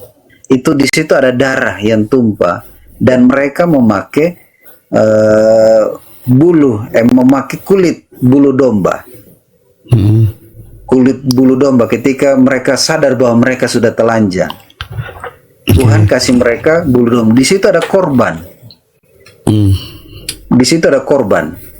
Nah, korban itu bicara Yesus yang menjadi korban itu. Ya, kita runut dulu Pak Pendeta. Sebenarnya penyaliban ini kita sepakat dulu ya bahwa penyaliban ini adalah tragedi pembunuhan. Itu dulu. Ya kita bukan berbicara tentang keimanan Kristen, tetapi kita melihat secara literal dalam pemikiran manusia, kan begitu? Izin ya Pak Pendeta, mohon maaf ya. Mohon maaf, boleh ya? Boleh ya? Izin ya. Dalam literal pemahaman manusia ketika ingin belajar bahwa penyaliban itu adalah tragedi pembunuhan. Pertanyaannya, ada isu yang mengatakan bahwa penyaliban ini adalah karya iblis. Ada yang mengatakan seperti itu. Ada juga yang mengatakan, nah kalau Pak Pendeta sendiri lebih memahaminya, penyaliban ini apa? Karya siapa? Atau tujuan utamanya siapa yang pencetusnya? Ini semua harus terjadi. Oke. Enggak, singkat-singkat aja Pak Pendeta, karena ada sesuatu yang saya ingin bawakan tentang bagaimana Pak Pendeta nanti menjelaskan hal ini. Oke, kalau kita baca di dalam Yohanes 3, karena begitu besar kasih Allah akan dunia ini, sehingga ia mengaruniakan anaknya yang tunggal, supaya semua orang yang percaya kepada anaknya tidak binasa. Jadi Bapa menyerahkan anak ini untuk dipercaya. Iya. Bukan untuk dibunuh. Nah, itu ada makna mendalam kalau kita. Di mana makna mendalamnya? Bapa yang memberikan anaknya ini supaya semua orang yang percaya kepadanya tidak binasa, melainkan beroleh yang hidup. Nah, kita tahu cerita besarnya Yesus. Dia datang sebagai manusia, ya. Di umur 30 dia mulai melayani, dan umur 33 dia mati di kayu salib. Cerita besarnya. Dan dia bangkit naik ke Siapa yang menginginkan pertama kali dia mati di tiang salib? Dia menginginkan. Iya, yang Di Taman menginginkan. Getsemani, dia berdoa kepada Allah di Taman Getsemani. Biarlah bukan kehendakku. Yesus Melainkan masih kehendakmu. Kehendak Tetapi- Yesus tetapi masih bagaimana- bersama-sama dengan manusia. Kehendak Yesus Kehendak Yesus masih ingin bersama-sama dengan manusia. sama-sama dengan manusia. Tetapi di dalam Tapi bukan doanya, kehendakku yang jadi, melainkan kehendakmu yang jadi. oke, itu isi doanya. Tetapi sesuatu yang Yesus lakukan adalah dengan penuh ratap tangis, peluh kesah, dan air mata. Dia memohon, meminta dengan penuh ratap tangis. Karena dia percaya bahwa Bapa dapat menyelamatkannya dari maut. Karena kesolehannya, doanya telah didengarkan. Pertanyaannya, ketika kita, istri kita minta sesuatu, kita dengarkan, tapi kita tidak indahkan, itu dicuekin atau kita tidak dengar? Artinya kalau kita dengarkan lalu kita tidak indahkan itu permintaan istri, artinya itu dicuekin. Tapi kalau kita tidak dengar permintaan istri, berarti kita tidak cuek karena memang kita tidak dengar. Tetapi karena kesolehannya, doanya telah didengarkan. Apa doanya? Dengan peluh kesah, dengan penuh ratap tangis, air mata, dia percaya dan dia meminta bahwa Bapa dapat menyelamatkannya dari maut. Menyelamatkannya dari maut artinya apa? Tidak sempat mati. Bukan diamankan dari maut atau dibangkitkan dari maut, tidak, tapi diselamatkan dari maut. Uniknya di mana Yesus mengatakan di Matius 26 nomor 31. Nah, Pak Pendeta coba baca. Mas berapa? Matius 26 nomor 31.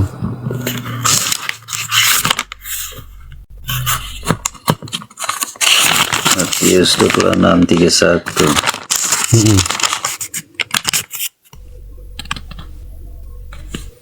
Ya, dikatakan begini, firman Tuhan, maka berkatalah Yesus kepada mereka, malam ini kamu semua akan tergoncang imanmu karena aku, sebab ada tertulis, aku akan membunuh gembala dan kawanan domba itu tidak akan tercerai, ia akan tercerai berai. Karena ada tertulis bahwa bunuhlah gembala sehingga domba-domba tercerai berai. Betul? Jadi ada tertulis, kata Yesus, malam ini kalian semua akan tergoncang imanmu karena ada tertulis. Di mana tertulis? Zakaria 13 nomor 7. Zakaria 13 nomor 7 mengatakan apa? Hai pedang, bangkitlah terhadap gembalaku, terhadap orang yang paling karib kepadaku. Demikianlah firman Tuhan semesta alam. Bun-bunlah gembala sehingga domba-domba tercerai berai. Artinya perintah pertama untuk membun-bun Yesus itu Bapaknya sendiri. Membunuh ya, bukan menyalibkan. Coba Pak Pendeta ini. Jadi di sini Karasit. Silakan. Ya. Dengar Karasit. Kalau Yesus, saya tidak memaksa Karasit mau percaya Yesus atau tidak. Iya. Saya tidak memaksa. Tapi saya yakin dan percaya 100% kepada Yesus ucapannya. Tapi begini Karasit, kalau Yesus tidak mati di kayu salib, tidak ada yang selamat. Dibawa ke Siapa yang mengatakan itu Pak Pendeta? Kalau Yesus, karena tadi baca di Yohanes 1:9, karena dia penghapus dosa manusia. Nah, di hadapan Allah, Karasit, dengar baik kamu dengar. Kita ini orang berdosa di hadapan Allah. Di hadapan Allah kita ini orang berdosa. Dalam pandangan Allah kita orang berdosa. Tempat kita bukan di sorga. Tempat kita bukan di sorga. Semua orang berdosa hilang kemuliaan. Tempat kita di neraka. Tapi ini yang membedakannya. Kalau Yesus tidak datang, tidak ada yang selamat. Makanya Yesus bilang, akulah jalan, kebenaran, dan hidup. Akulah pintu itu. Iya, tapi tidak ada yang dia katakan bahwa aku yang akan menebus dosa kalian dengan kematian di tiang salib. Atau apapun itu yang sejajar. Tidak ada. Ada, Karasit. Silakan. Coba. Buka di Lukas 1. Yohanes 1:29. Yohanes 1 ayat 29. Silakan dibaca. Coba. Lihat anak domba Allah yang menghapus dosa dunia. Itu. Jadi siapa yang mengatakan itu? Yohanes. Yohanes yang mengatakan. Yohanes melihat dia, lihat anak domba Allah penghapus dosa dunia. Yang Yohanes yang menentukan bahwa lihat anak domba Allah penghapus dosa dunia. Yohanes yang mengeluarkan kata-kata itu. Dia memerintahkan orang-orang untuk lihatlah anak domba Allah menghapus dosa dunia. Sedangkan Bapa mengutus anaknya dengan mengatakan apa? Dengan mengatakan, inilah anakku yang kukasihi, kepadanya lah aku berkenan. Untuk apa? Untuk kalian percaya kepadanya. Nah, gini, Kak Rasid, kamu ndak usah menghayal tentang banyak. Kamu pemahamanmu tentang Alkitab masih belum dalam. Siap. Masih belum dalam. Karena orang yang baca Alkitab itu butuh Roh Kudus untuk terjemahkan. Yes. Gitu, kan? Masalahnya saya tidak percaya dengan Roh Kudus, Pak Pendeta. Karena ada sesuatu masalahnya. Bukan, karena ada sesuatu yang unik. Yang uniknya di mana? Izin beri saya waktu sebentar, beri saya waktu sedikit. Di mana dikatakan dikatakan sendiri oleh Paulus bahwa seperti ini. Sebentar. Ada ayatnya. Bahwa di mana Paulus sendiri yang mengatakan seandainya ada Roh Kudus di dalam dirimu, kamu tidak akan pernah mengatakan bahwa Yesus terkutuk. Betul? Ingat ayat itu? Nah, ada itu. Oke, sebentar ya. Saya carikan dulu. Wait a minute. Oke. Sebentar. 1 Korintus 12 nomor 3. 1 Korintus 12 nomor 3 mengatakan, karena itu aku mau meyakinkan kamu bahwa tidak ada seorang pun yang berkata-kata oleh Roh Allah dapat berkata terkutuklah Yesus, dan tidak seorang pun yang dapat mengaku Yesus adalah Tuhan selain oleh Roh Kudus. Betul kata Pak Pendeta. Karena tidak ada Roh Kudus di dalam diri saya, maka saya tidak akan pernah berani mengatakan bahwa Yesus terkutuk. Karena tidak ada Roh Kudus di dalam diri saya, maka saya tidak akan mengatakan bahwa Yesus adalah Tuhan. Tetapi uniknya, manusia yang sama, orang yang sama menarasikan di mana? Di Galatia 3 nomor 13. Saya tidak tahu apakah dia amnesia atau bagaimana, tetapi dia sendiri mengatakan bahwa terkutuklah orang yang digantung pada kayu salib. Galatia 2 ayat 20, Bang. Galatia 3:13. Galatia 3:13. Ayat 20. Iya. Coba lihat. Sebenarnya ini Bang Rasid kena juga di yang tadi yang saya bacakan di Yohanes 3 tadi. Jadi Yesus itu harus dimuliakan, tidak boleh tidak dimuliakan. Karena kalau tidak memuliakan Yesus, dia tidak akan selamat. Musa sama seperti Musa, anak manusia harus dimuliakan. Jika tidak memuliakan anak manusia, dia tidak akan selamat.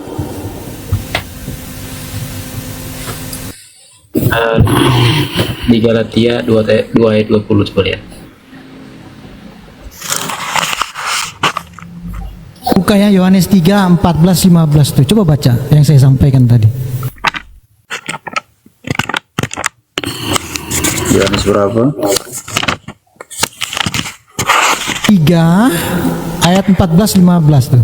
Dan sama seperti Musa meninggikan ular di padang gurun, demikian juga anak manusia harus ditinggikan, supaya setiap orang yang percaya kepadanya beroleh hidup yang kekal tuh. Percaya kan? Iya. Disuruh percaya. Anak manusia harus disuruh ya. membunuh.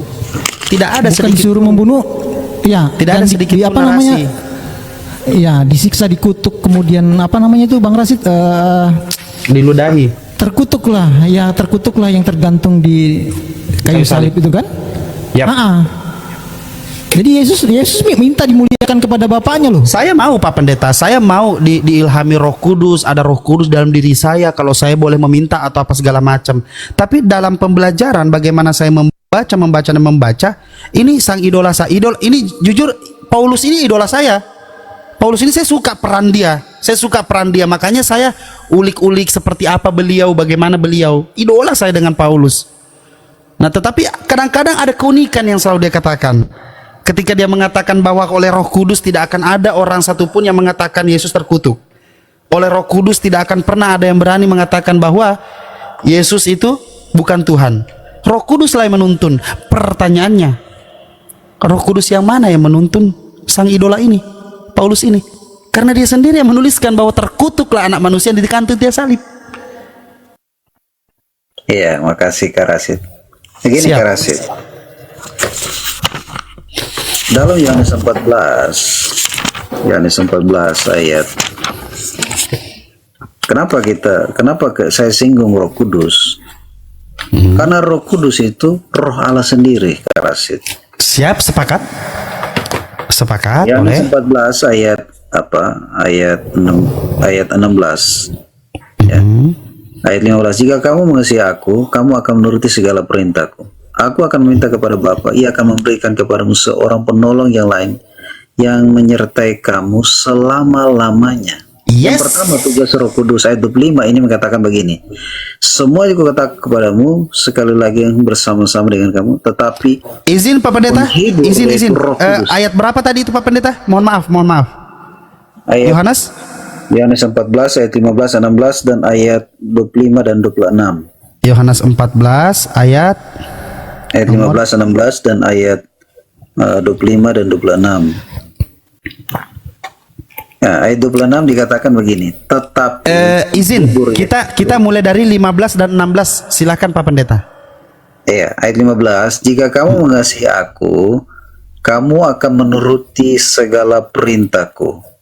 Aku akan meminta kepada Bapa, dan ia akan memberikan kepadamu seorang penolong yang lain, supaya engkau menyertai kamu selama-lamanya. Oke. Di situ dia meminta kepada Bapa seorang penolong. Roh Kudus itu orang atau apa? Oke. Roh Kudus ini orang atau apa? Iya. Oke. Roh Kudus itu Roh Allah sendiri. Roh Allah. Ya. Dia akan menyertai kamu selama-lamanya. Tidak ada seorang yang hidupnya selama-lamanya. Itu perbedaan manusia dengan Allah.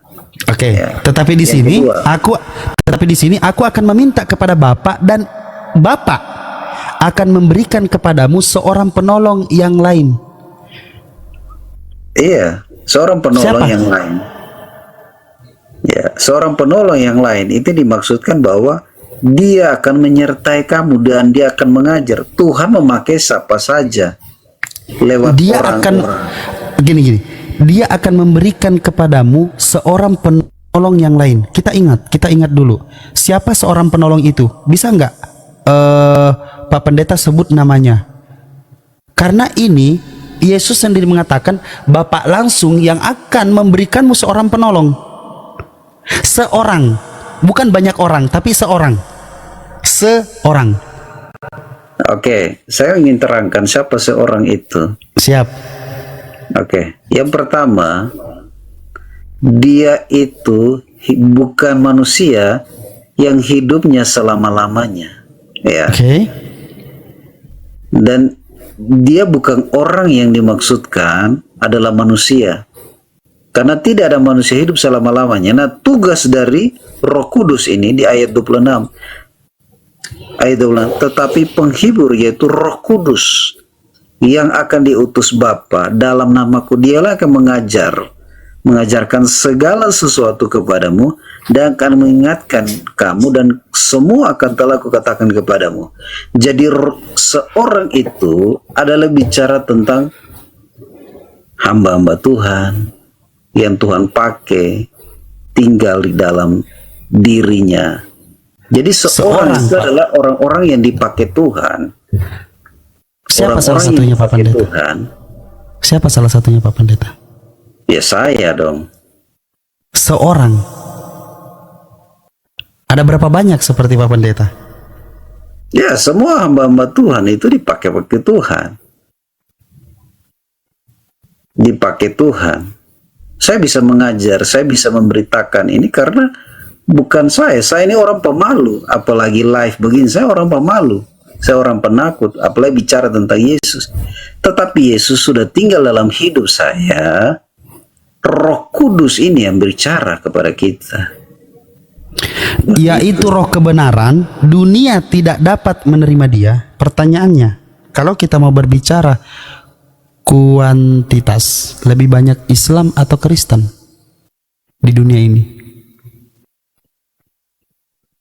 Oke, lebih banyak kuantitas, ya Kristen lah. Kristen. Lantas kenapa di sini kata-katanya terlalu berlebihan? Dunia tidak menerima. Ya. Karena kita Kalau bukan dunia berasal tidak dari menerima, dunia. kalau dunia tidak menerima, harusnya Kristen hanya segelintir. Sepakat? Anda tahu, dunia ini bukan tempat kita, ini tempat sementara. Iya tahu, Pak Pendeta. Tahu, tapi di sini Tempat kata-katanya sementara. roh Jangan bangga yang kita ada di dunia roh ini. kebenaran yang diutus atau yang diberikan oleh Bapa, roh kebenaran itu dunia tidak menerima dia. Iya, jadi begini Kak Rasid dengar baik-baik, dengar baik. Yang namanya kebenaran, dunia ini tidak suka dengan namanya kebenaran. Astagfirullah. Kebenaran, iya. Iya. Dan ini langka, kebenaran ini langka.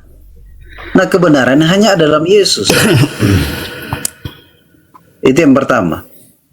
Coba, orang lebih suka kejahatan atau kebaikan? Pasti orang suka kejahatan. Karena apa? Alkitab sudah bilang, dalam diri manusia itu ada kejahatan. Dalam diri manusia. Kalau kita baca di Kejadian 6 ayat 6 itu, manusia bukan cenderung berbuat baik, justru berbuat jahat di hadapan Tuhan. Begitu. Makanya dunia berbeda pandangan dengan Allah. Cara berpikir dunia tidak seperti yang dari cara sorga. Manusia hanya berpikir untuk melihat yang nyata baru dia bisa percaya. Tapi sorga belum melihat tapi percaya, kan beda. Iya. Oke. Beda tuh. Oke, itu kan keyakinan bagaimana surga itu beda. dijanjikan. Semua agama itu hanya menjanjikan surga, tetap walaupun ada agama yang mengajarkan tentang reinkarnasi. Iya, cuman saya terfokus kepada jikalau kamu mengasihi aku, kamu akan menuruti segala perintahku.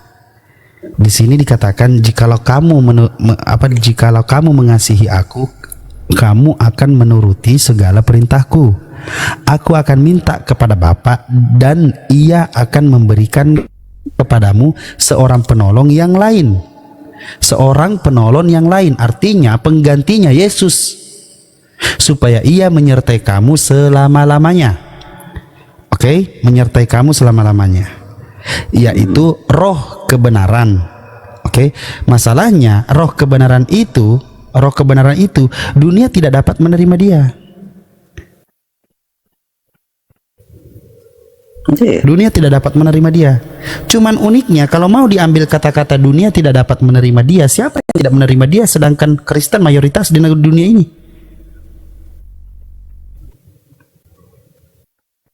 Iya, terus